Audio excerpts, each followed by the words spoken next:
Hey, Hey, Evan, how's it going? good. How are you? Doing well, doing well.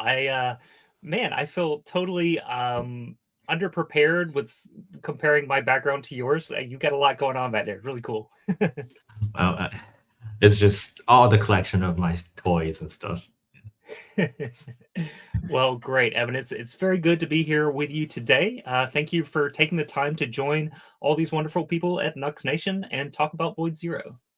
Yeah, Um, happy to. Yeah. so, yeah, go ahead, Evan. Did you want to No, start out with something there? Awesome. no. Let's just start with the questions. All right, let's dive in. So, to start with, could you just introduce VoidZero and then kind of explain why it should be of interest to the people here at the conference? Sure. So VoidZero is essentially a company that aims. So I guess the bigger vision or the kind of tagline is we want to make web developers more productive than ever before. And to achieve that, I think we need to we're building a unified toolchain for JavaScript and web development. And to get there, we're essentially building on top of the existing open source projects that we currently maintain, namely Vite, VTest, Rowdown, OXC, right?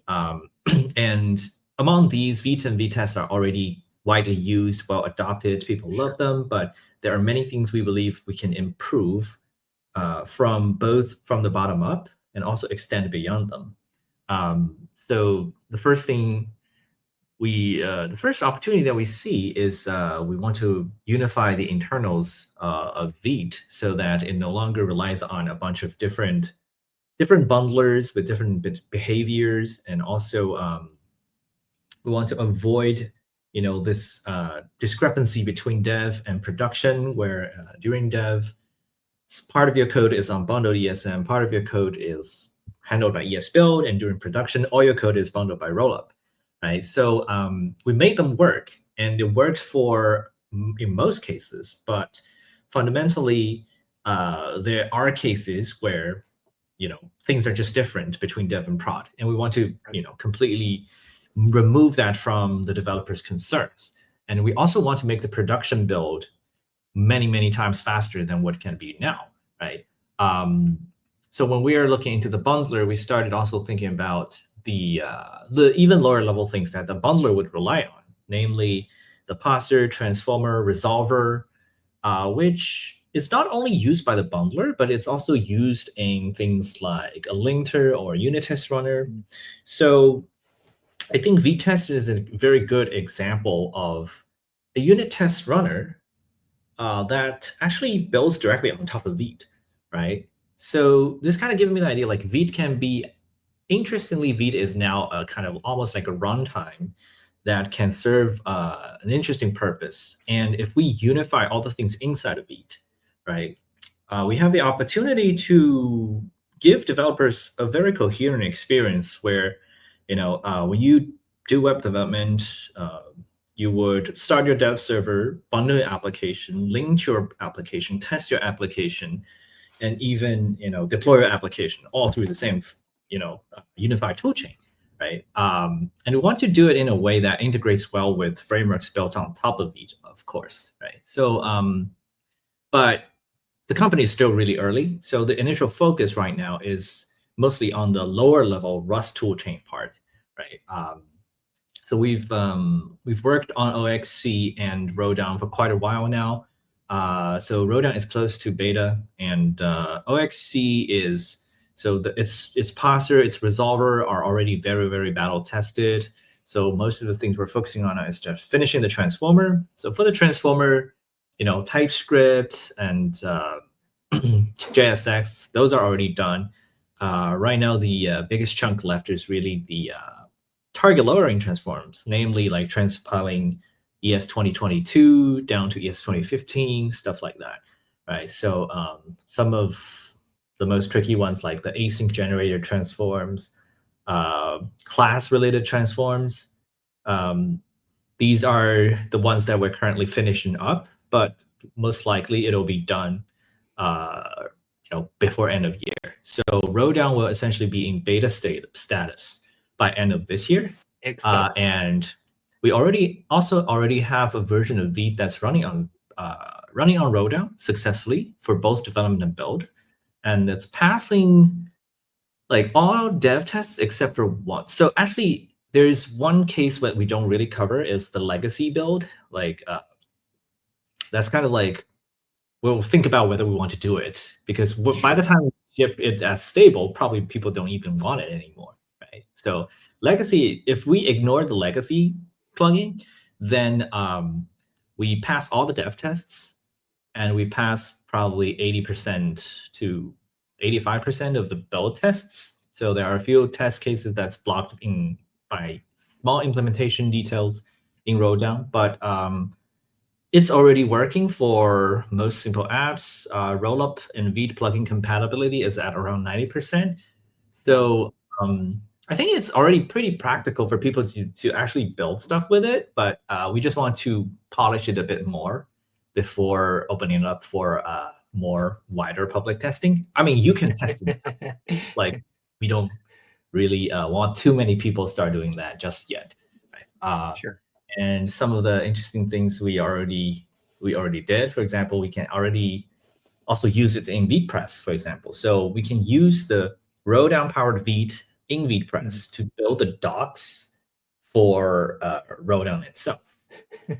So we also did a bunch of other interesting things, like use Rolldown to bundle Vue, which we've already successfully done.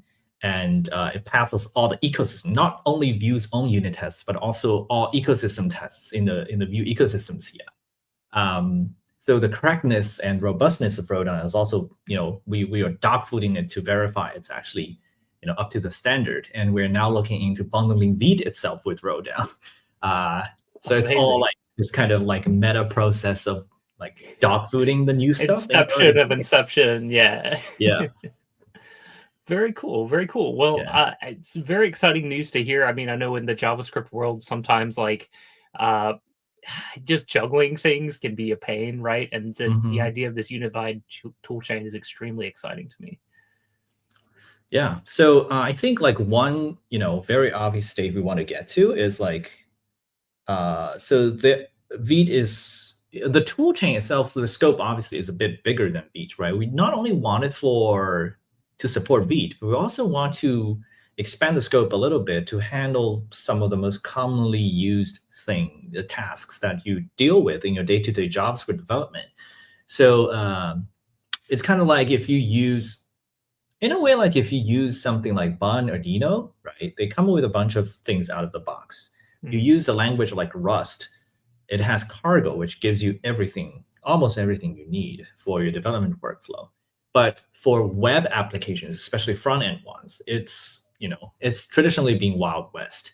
So we want to give people sort of like a no-brainer starter point. Like if you start with this, you're in a good place, right? You can get really, really far without having to look for a third-party dependency.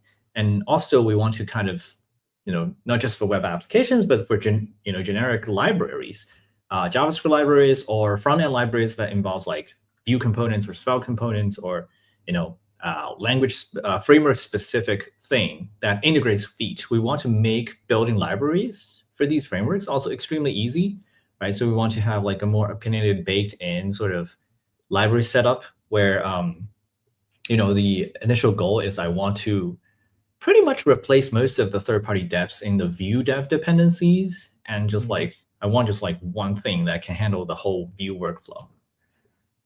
Wow. Yeah, that sounds super great.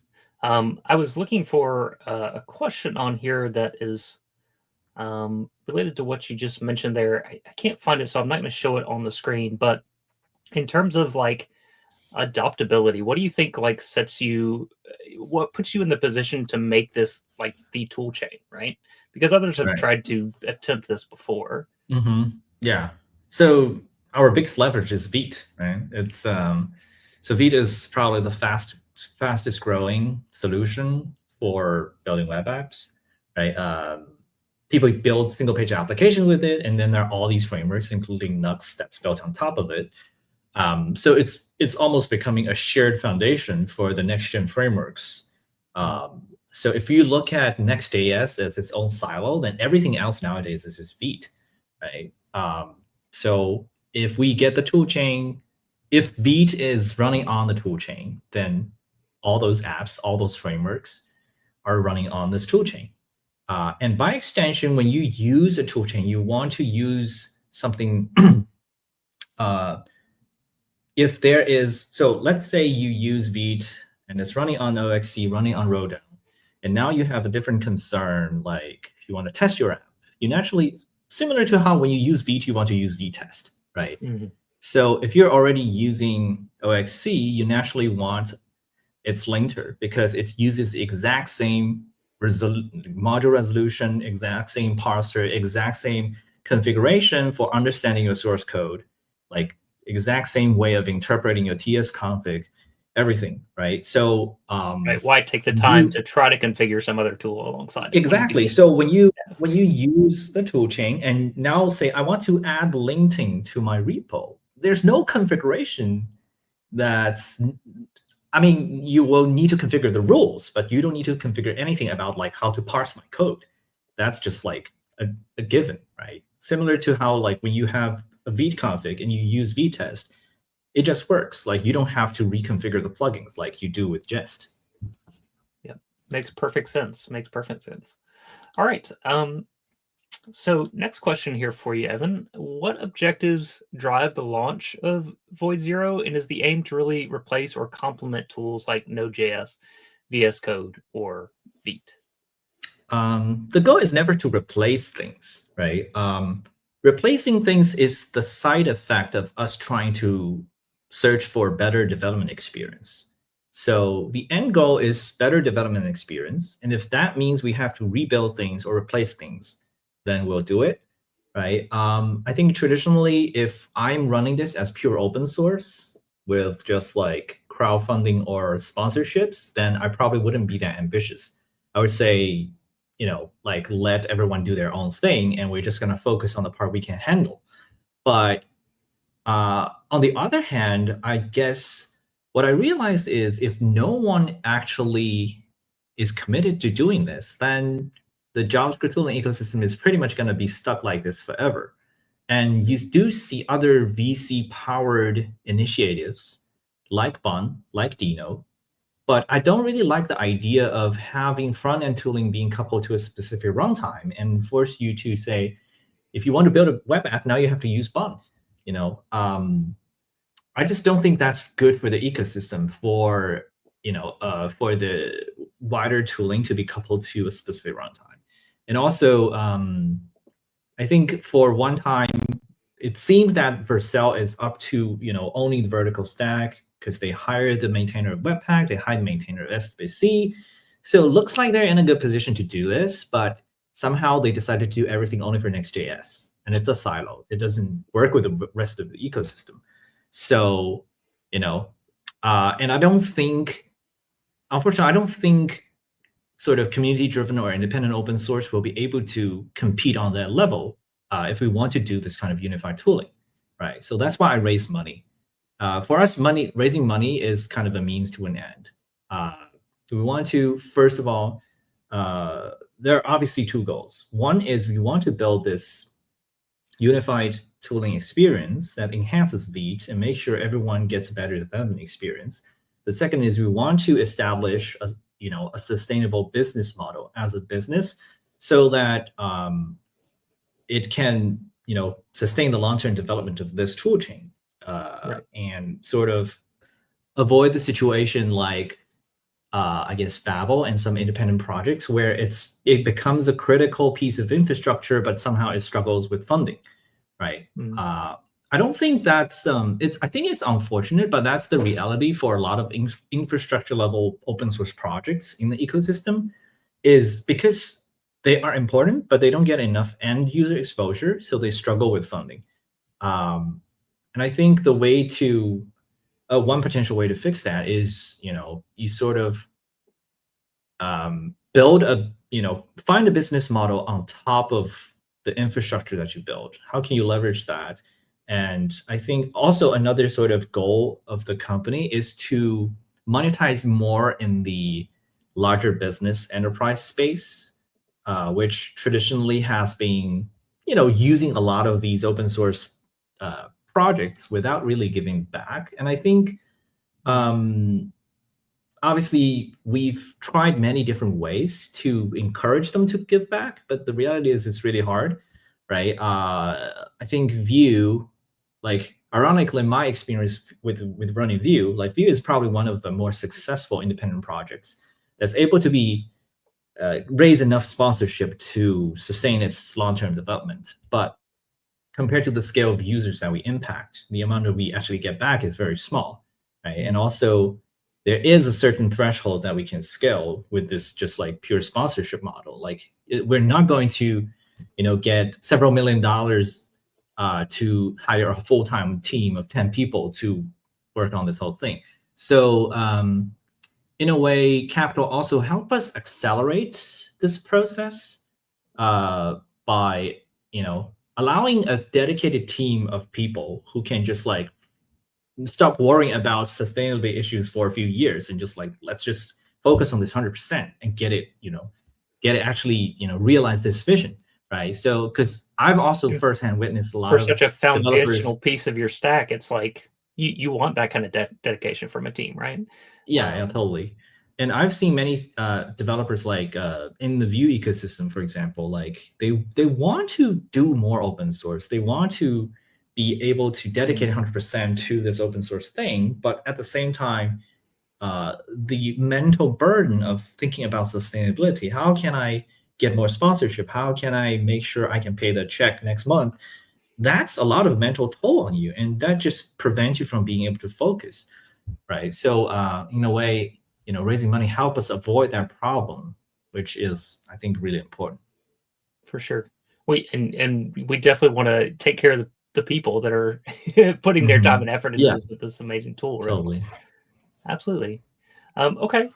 So that kind of brings me to what does this mean for the Vue ecosystem, and in terms of the kind of love that Vue's going to get from this tool chain, and just how it will impact Vue development. So in general, getting Rodan into Vue obviously makes all the Vue apps and Nuxt apps built on top of Vue build faster, run faster. So that's kind of a natural benefit of it. The second aspect of it is, I think, when Rodan lands, there are some interesting things that JavaScript plugins need to be aware of when, there are some patterns existing roller plugins need to sort of adapt to get better performance out of it, right? So most existing roller plugins will just work with Rodan, but they are not optimal because there are a lot of patterns in roller plugins today, or Vue plugins today, that we do this sort of filtering inside the hook, plugin hooks. So here's a plugin that it has a transform hook, and inside the hook, we'll check if this is, for example, a Vue file, and then we return. Then we do things, or otherwise we return, right? The downside of this is the same transform hook actually gets called for not just Vue files, but all the TypeScript files or JavaScript files in your code base as well. In the pure JavaScript, because in the pure JavaScript system, this is kind of doesn't really matter. But when you use this plugin in a Rust-based bundler, there is a cost every time the Rust calls a JavaScript hook. And that's sometimes more costly than actually running the JavaScript hook itself. So we want to avoid that as much as possible, which means we want to move that filtering check out of the hook itself to the plugin level. So the Rust side can actually get your filtering requirements by looking at the configuration. And then at execution time, it just filters things out on the Rust side without ever touching JavaScript. So we'll do a lot of this kind of first, a lot of these early optimizations will apply to the Vue plugins to make Vue builds faster. And also there are some interesting things we're designing in Rodan. For example, some utility for JavaScript plugins to be able to receive the parsed AST directly with with no memory copy cost from Rust.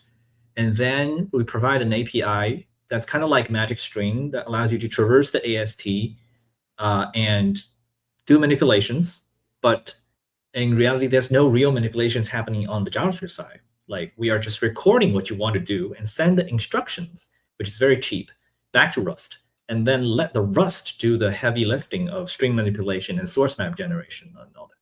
So this would allow some interesting things. For example, Vue's current single file compiler does a lot of this kind of string AST-based string manipulation.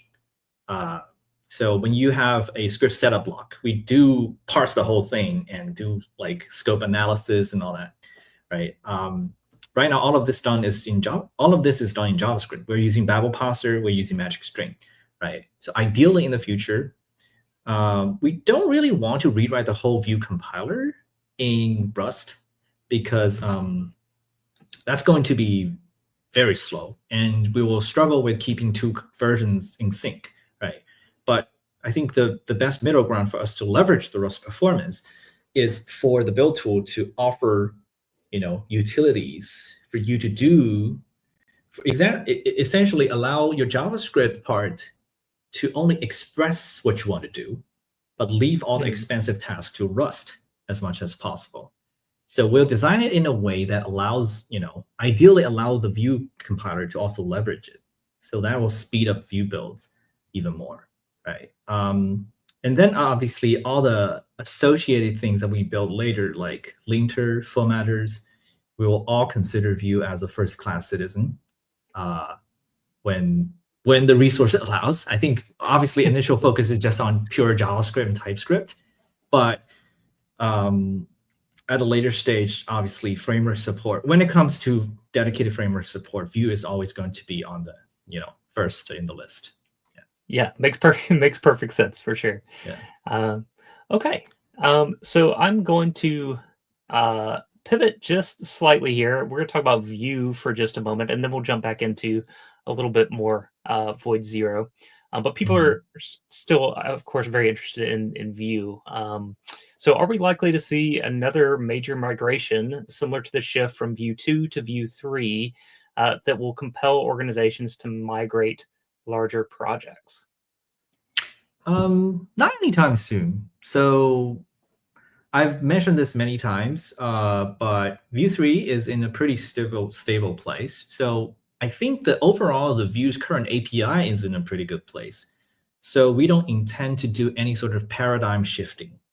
Like by paradigm shifting, I mean something like Next.js 14, 15, where it just like completely changed how the routing works, right? Like, so it's kind of like, Vue 2 to Vue 3, we didn't remove options API, but for a lot of people, they think like Vue 3 is equivalent to composition API, and I think like, oh, it's different, right? It is indeed a paradigm shift because like slowly we see the ecosystem moving towards composition, right? So, but that has a cost, and we've already acknowledged that. So, so in a way, we're still paying the debt of that whole transition. So, like, we don't really want to do any sort of that kind of transition anymore. So, I think the planning is pretty much similar to how Angular major versions worked since Angular 2, right? It's also like a big shift, even bigger than Vue 2 to Vue 3. But afterwards, if you look at like Angular 3, 4, 5, all the way up to right now, like every major version, they changed a bit of small things, nothing major. Most of them can be automatically migrated. So there's no disruption to the project. Like, so we want to provide that level of stability for Vue 3. Like we want applications built today on Vue so especially on Vue 3, right? I think a big incentive for larger projects that's still stuck on Vue 2 to migrate, if you ever consider about migrating, right, is if you don't migrate, you're stuck on Vue 2 forever, right? But if you pay a one-time cost to migrate to Vue 3 today, right? Here we can guarantee you that we won't do ever this sort of Vue 2 to Vue 3 change again. So even if Vue 4 comes out, if you're already on Vue 3, the cost of moving up to Vue 4 will be very minimal.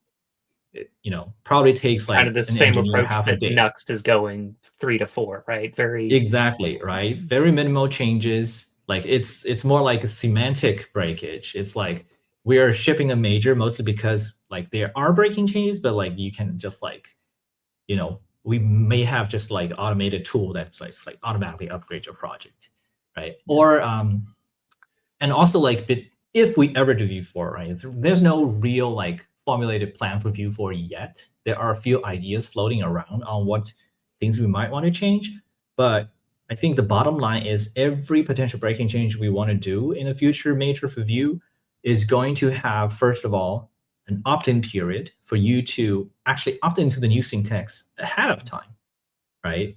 And mark the old usage deprecated. So you'll essentially be able to write kind of like the compat build, right? Where you'll be able to use the new syntax before the breaking change even happens. So when the new version lands, you've already done the migration. Like you're already, you just bump the version and you're done. Right. Very interesting. Okay. And one thing I do hear a lot from, some people even still going from, 2 to 3 is they think they have to go to composition API, right? And for those who are still in the process of moving from 2 to 3, that's not the case. You could still totally migrate with the options API, right? Yeah, I think like it's very like you should consider upgrading to Vue 3 and moving over to composition API, two separate concerns, right? Because 2.7 also supports composition API. You can move to composition without upgrading to Vue 3, So they're almost like orthogonal decisions now. Like, do you want composition API or do you want to upgrade to Vue 3? Like, you can do both. You can do one of them, right? They're not really coupled anymore. Yeah, awesome. All right. So just a curiosity question here. From a JavaScript perspective, what is the significance of the term VoidZero? Right. So if you evaluate VoidZero in JavaScript, you get undefined. Void is actually a reserved word. It's a special operator that just like whatever expression you put after void, it gets turned into undefined. Yeah, and also because of that, so if you put undefined through a minifier, the minifier will shorten it to VoidZero because it's two characters less, I think. Well, there you go. So why attach that? Why then use that as the name? I think it has something linked to build tools, right? Because like if you build your JavaScript and ship to production, VoidZero will appear somewhere. So your production bundle already includes VoidZero. You got free advertising right there, right? Yeah. Yeah. It is also like it's from a very old school thing where somehow in the old days you would see HTML with like on click equals JavaScript : VoidZero. Oh yes, okay. Right. Yeah. So this is actually also where that's from. Yeah. Beautiful. All right. Will existing projects like Vite be transitioned to the @VoidZero dev repo? Not anytime soon. I don't think we have plans for that just yet. So VoidZero's GitHub organization will likely host new projects that's specifically made by VoidZero. So we do want to. So one thing we want to keep is like Vite has its community, has its established ecosystem. So I think moving it to a company org is kind of disruptive, and I don't really see strong benefits of doing that. Right. We also really want to keep the community-driven vibe of these projects for as long as we can, ideally forever. Right. So the company repositories will likely be more, I don't know, they are still open source, right? But they may also host some private repositories of, commercial related things. Makes sense. All right. Are there any other projects out there right now that closely align with VoidZero's current goals and visions, and how might you work with them? I think OXC was originally an external project, and we essentially convinced Boshen to join the company and essentially make OXC properly funded so that it becomes the foundation of everything we build. And in a way, like we hire people on the projects like VTest, because technically VTest was also like its own team, its own thing. But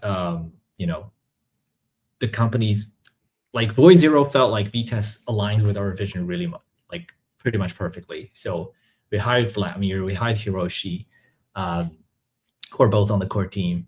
And we hired Safi, who's on the Vite core team, right? So I think currently we're just trying to either hire or support people that are, aligned with this. I think some of the interesting things, like, for example, the on.js ecosystem from Nuxt has a lot of alignment. I think there's a lot of interesting room here for collaboration. Like I was actually just talking to Puya earlier today, looking at like Nitro and ServX, which is this new thing. We talk about Jitty. So I think like, Nuxt is built on top of Vite. There are some interesting parts where we can be more aligned internally, to reduce the sort of overlapping responsibility or duplicated efforts. And then there are some places we can sort of, for example, make Vite environment API and Nitro presets somehow aligned. That's a possibility. So there are a lot of interesting things we can do there. Yeah. So like this is just one example. I think we are also thinking about, on a higher level of things. I guess like because our scope is really big, so there's no like close equivalent. We're more like seeing, things that are complementary, right? For example, like we're probably not going to get into like package manager anytime soon, because like we think PNPM is doing a great job. So we're just gonna focus on the parts where we think we can make really meaningful improvements. Yeah, makes sense. Okay. So another question from the audience here. I think we touched on this just a little bit, but how do you anticipate OXC replacing ESLint and perhaps making IDE tools like Volar more efficient? Yeah, so these are kind of two separate things. So I do think Oxlint has the potential to replace ESLint, but that's kind of like, there are also, obviously things we need to resolve before we can actually achieve that, right? So if you just want an out-of-the-box ESLint experience, I think OXC is a very good, drop-in replacement for a lot of the rule sets that it has already implemented, because it's like orders of magnitude faster than ESLint, right? But ESLint's current biggest strength is its extensibility. So you can write your custom rules. And in Oxlint currently intentionally does not support custom JavaScript-based rules because, so there are some tricky design problems that we want to sort of solve, right? How do you efficiently expose the AST to the JavaScript plugins? How do you essentially, it's the same thing that I mentioned earlier. How can we like leave as much heavy lifting to Rust as much as possible and let the JavaScript plugins only sort of express the intent, not the computation? Right? So that's a design challenge and that we want to get right. And that also means in some way the plugin API will be maybe a bit more limiting than the ESLint API. So you won't be able to do the same level of manipulation like you do in ESLint, right? But I think that's kind of a good thing, because the other opposite is we allow the same level of JavaScript plugin flexibility like ESLint does, then people will write rules that make the whole thing slower, right? Yeah. And it'll defeat the purpose of faster tooling. So we want to find a good middle ground there, right? So what about in terms of like, could someone write a Rust plugin and have more flexibility if they actually wrote it in Rust as opposed to, writing it in JavaScript? That you writing in Rust is also challenging because you need to compile the whole thing together, right? So one middle ground is probably WebAssembly rules. So you write your rules in whatever language that can compile to WebAssembly, and communicate with Rust through, WASI. That could potentially work. For example, I think Dino have that, or SWC had that for a while. But there are some opinions in the team that think this is kind of a shaky ground to build on top of. But I'm not an expert in WASM Rust interop here. But Same. yeah, some people who's more opinionated on this, in the team kind of has something to say. But I kind of forgot about the details. But it's also something we kind of eventually will, do more thorough research on.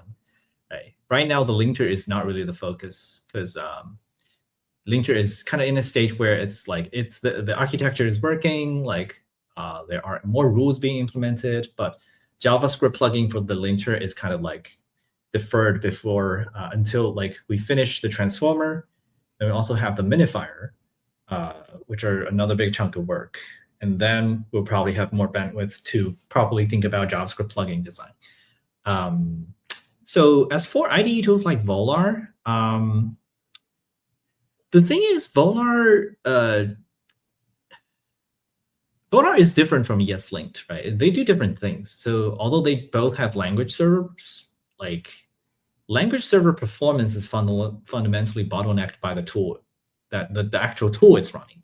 So if ESLint is slow, its LSP will be slow, right? If OXC is fast, its language server will be fast. So Volar's performance is largely limited by TypeScript, because I mean, Volar, we need to be more specific, because right now Volar has been extracted into a sort of language framework agnostic toolkit, right? So if we talk about more specifically the language server for Vue, the Vue language tools, its performance largely bottlenecked by TypeScript, because we need to run TypeScript diagnostics to get the hints, right? So in a way, to make Volar faster, TypeScript is something that we cannot get around with, but there are potential things we can do. For example, just make Vue template parsing faster, can make Volar faster. Make Volar, maybe, its code gen can leverage OXC to be more efficient.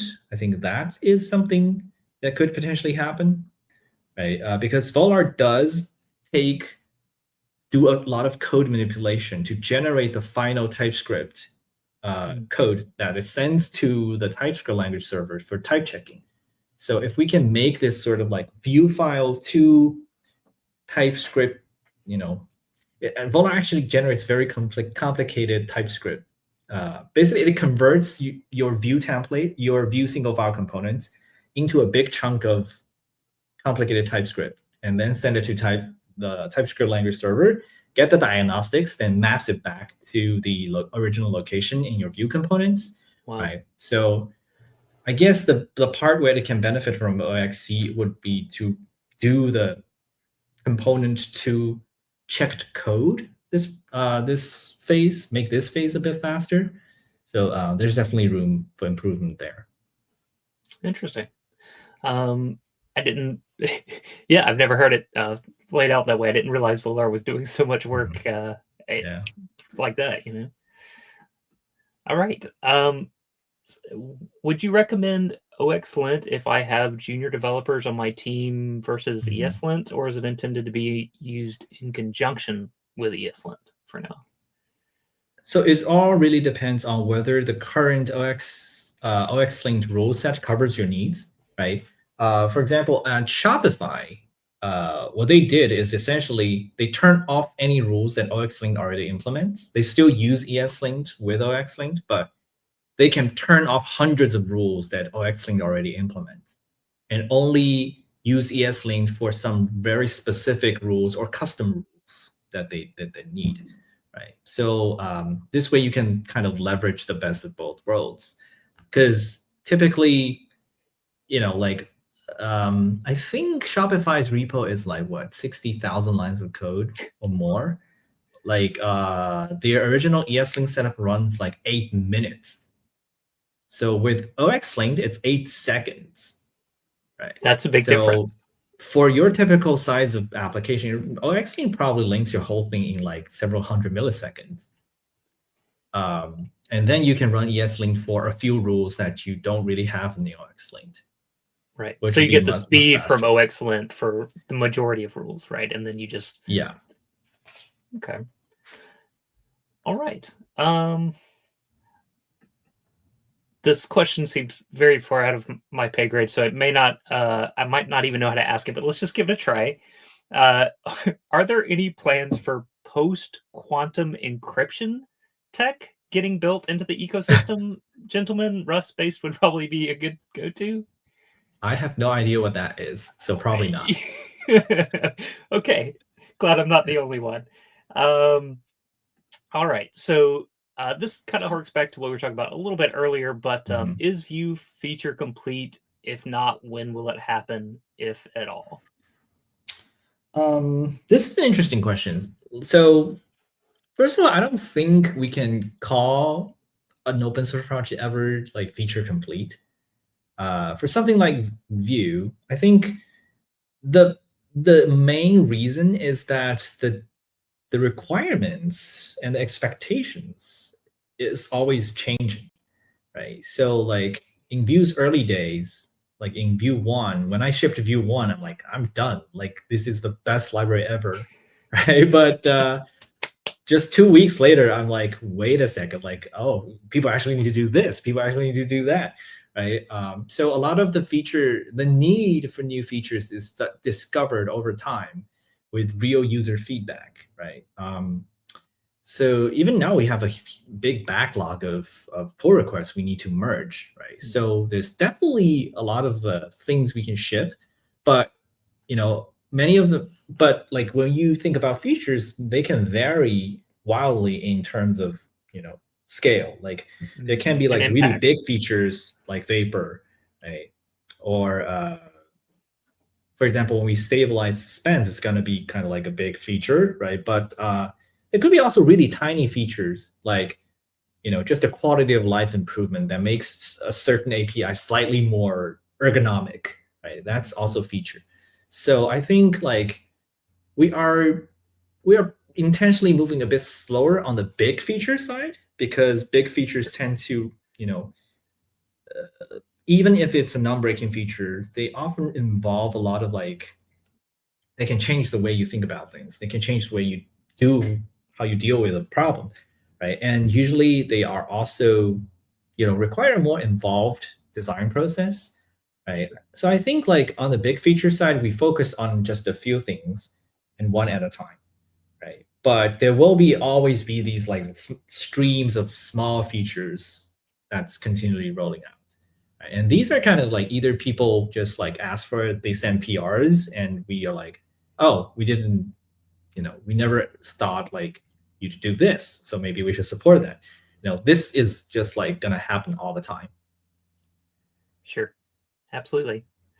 And speaking of suspense, just for my curiosity's sake, like, do you see it changing anymore until it becomes stable, or do you think it's pretty solid as is?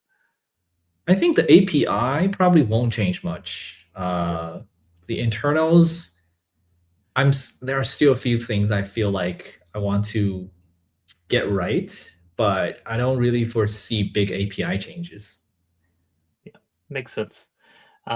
Yeah, my go-to line for people always ask, they see that little, warning, and they're like, Daniel, is this going to change it? Yeah, I'm like, look, Nuxt is using it like hardcore. I don't think the API is going to change that much. So I'm glad to have validation that that's because like giving most of the issues we now have with suspense are just implementation issues or bugs, right? We haven't really got any sort of like suspense makes this impossible, or you need to like redesign this so to make this work. Like we didn't get feedback like that, so that's a good thing. Cool, makes sense. All right. Seeing how much time we have left for questions here, I'm going to keep throwing them up until my team tells me otherwise, but I think we're getting a little short on time. Is there any plan for a official Vue Native like React Native? No. So again, I've also answered this many times. Building something like Vue Native takes probably more effort than building Vue itself, mostly because you are now essentially branching iOS, Android, the bridges between it, and all the tooling associated with it. Right? It's a lot of work. So all the people working full-time on React Native, including those working at Expo, probably like, I think there's at least like probably 50 people or more, like maybe even 100 people working on this whole thing, right? So it's a very steep investment that a project like Vue is just not going to do, unfortunately, right? I think there were efforts of doing this. Like, I think if we really want something like that, obviously there's like native script, right? So I think native script Vue is actually usable, right? It's just not as widely adopted in the industry like React Native is. But I still think it's a viable solution if you really want use Vue syntax for render to native. And in China, there's actually a solution called UniApp that allows you Say to the name use of it Vue. one more time. UniApp. UniApp. Yeah, but its target audience is not. It's mostly focused on Chinese market, where the main need is to use the same Vue syntax and compile to different mini program formats.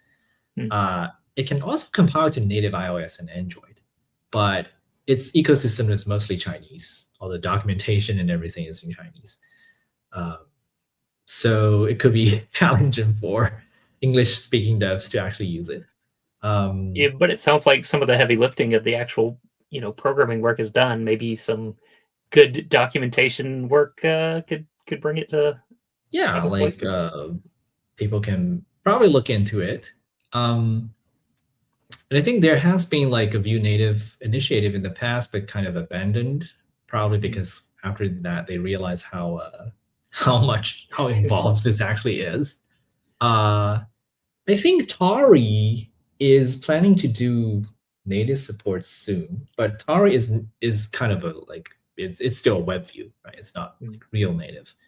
And finally, I did once had the idea of probably like using the lower level Flutter rendering engine, but like compile Vue syntax to run on top of Flutter's rendering engine. It's like, I think it's Skia underneath.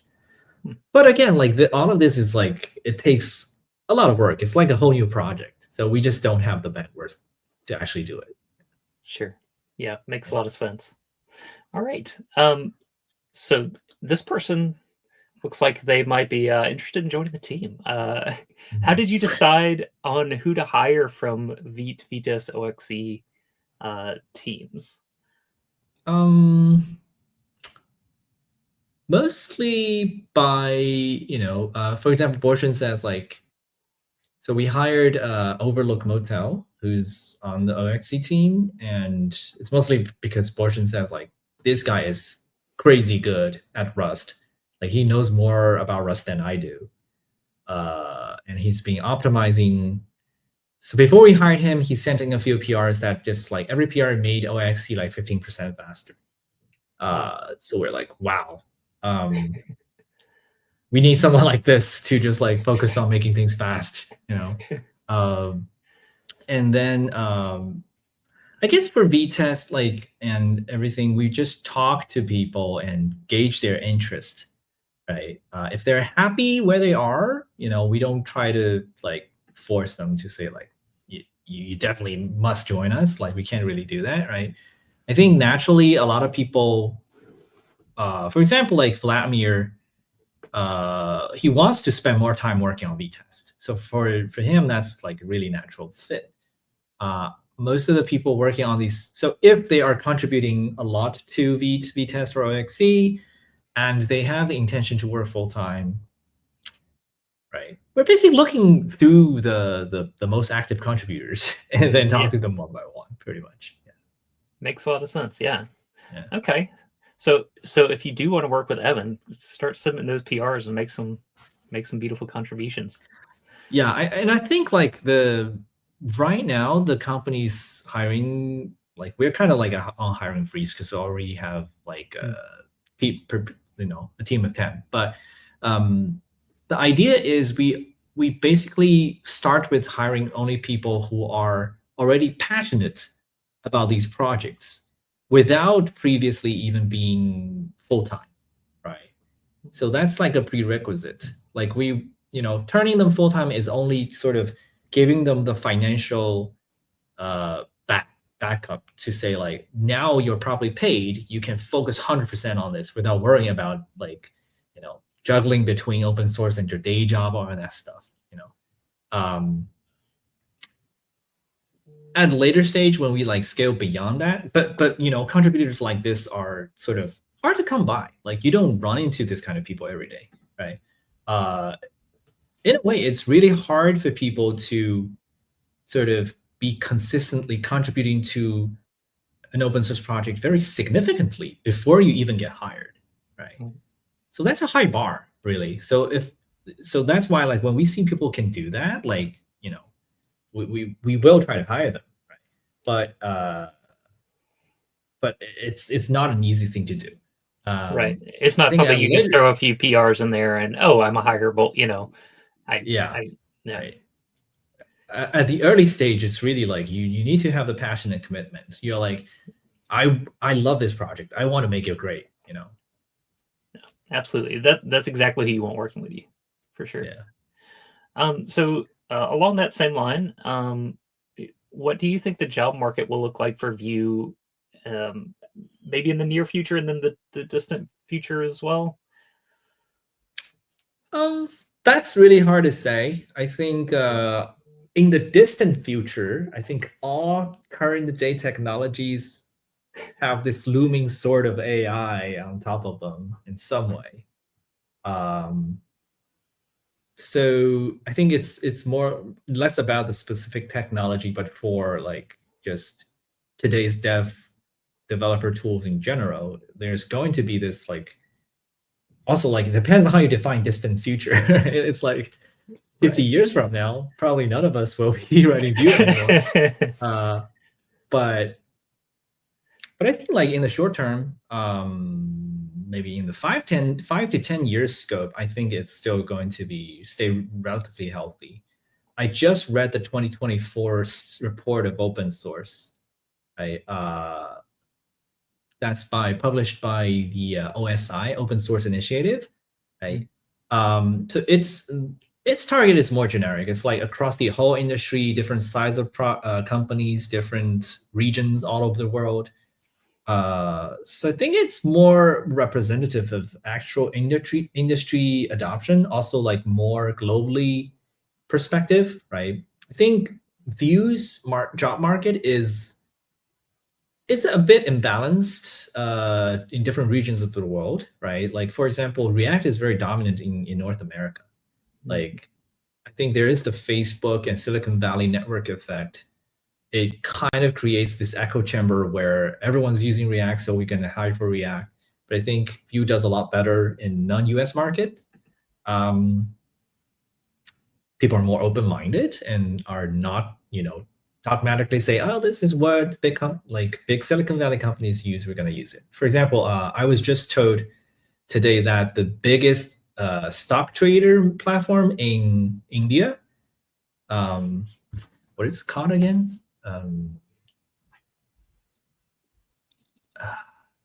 Stock market exchange India, the online one. If there's someone from India, they probably know. But like they serve 16 million users with Wow. like 1.6 billion revenue, and run by the company has like 12,000 employees, but only 30 of them are engineers. And their front end is all Vue. Yeah, the front end is all Vue, but I think they only have 2 front end engineers. which is crazy. Yeah, that's a Yeah, testament then they have to like productivity with Vue. yeah, like they have like the backend systems in Go, and then Flutter for iOS and Android, and then Vue for front end. It's like, I think like fundamentally at today, like there's really no defining difference at the technical level between what you can build with React, Vue, or Angular, Sure. right? So in a way, you will see companies that, I think a lot of the decisions to use React is just based on like because others are doing it. Like it's kind of like no one gets fired for using React, but if you know what you're doing and you have your taste, you have your preference, right? There are quite a few companies using Vue, and in the report I mentioned, right? So I think like 2,600 people interviewed. So 24% of the companies used React, 11% used Vue, right? So that's like, by absolute numbers, that's not bad. Angular 16%, I think. And this is in comparison to other very well adopted technologies like .NET. Like Vue has higher usage percentage than .NET. So in a way, like, I think there's like plenty of Vue adoption of the world, right? We're still seeing the numbers growing globally. Like we crossed like 5.5 million this year. That's like, Wow. Vue actually keeps growing like 20 to 30% every year, even now. So I think like the job market thing, I don't really have firsthand experience because I haven't been looking for job for a very long time. But I think in a way, some Vue users probably want us to be more proactive, like marketing Vue and like creating a better job market. But as an open source project, we don't have a marketing manager or anything like that, right? Right. So we kind of have to rely on partners like, maybe Vue School to do some of that, Absolutely. Maybe some ways we can expand a little bit. I like the sound of that. Yeah. Awesome. All right. Let's keep talking about Vue just a little bit here. Is there an easy way to run React UI lib components from within Nuxt with SSG? Maybe this is not the right place to ask this Sounds like question. sounds like an abomination to me. Yeah. Unless you have really good reasons, I really, really don't recommend it.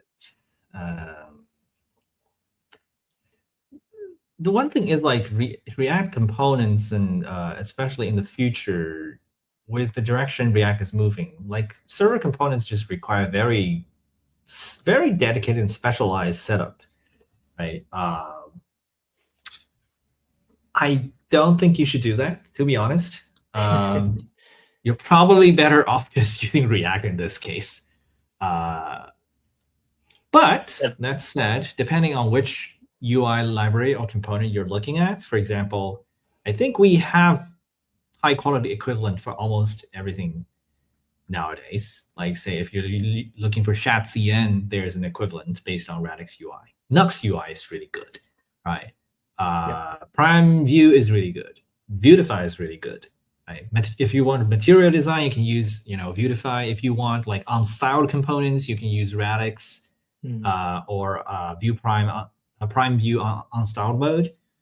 If you want something that's just really nice out of the box, Nuxt UI, I think, especially if you're using Nuxt, right? And I think Angel just had that working with like a vanilla Vue app the other day, like outside of Nuxt, so you can use it. Yeah, right. Yeah. So yeah, I think I would say look more inside the Vue ecosystem, right? And if there are specific things you think this, the React component library does better, try to, just raise that issue to the closest thing you find in the Vue ecosystem, let them know where it can improve and maybe even contribute it yourself, Awesome. All right, last question here, Evan. We are almost out of time. We talked about suspense, but what about Vue Vapor? What's the status on that? Right. So we just started merging Vapor development back into the main repo.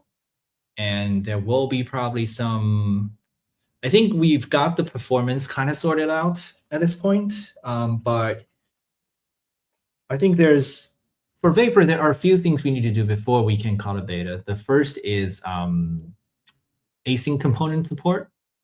The second is hydration. So once these two are done, I think we can start having, maybe in 3.6 beta, we'll start allowing people to play around with Vapor directly.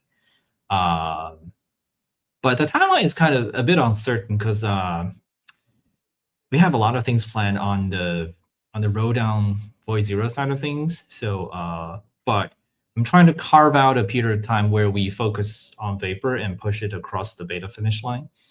Not sure if it's gonna be feasible this year, but I think Kevin. So we now have a few people interested in working with that. So Kevin just got new sponsorship from Kazupan. So I think he's gonna also be able to dedicate a bit more time back into Vapor, and then Edison and Little Sound on the core team are both now also spending a bit more time on Vapor. So we're gonna try to, because it's been kind of in a sort of paused state for a few months, but now we're kind of trying to restart it. Excellent. All right. Well, thank you for that update, Evan.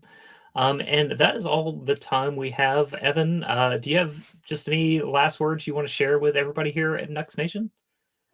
Well, enjoy the conference and keep on Nuxting. Thank you very much, very much for joining us, Evan. Yeah. I had to sneak on stage and say hi. Hi. Hi, Evan. Hello. And thank you both for joining us today. Yeah. We gotta let Sebastian in. I know. All right. Thank you both.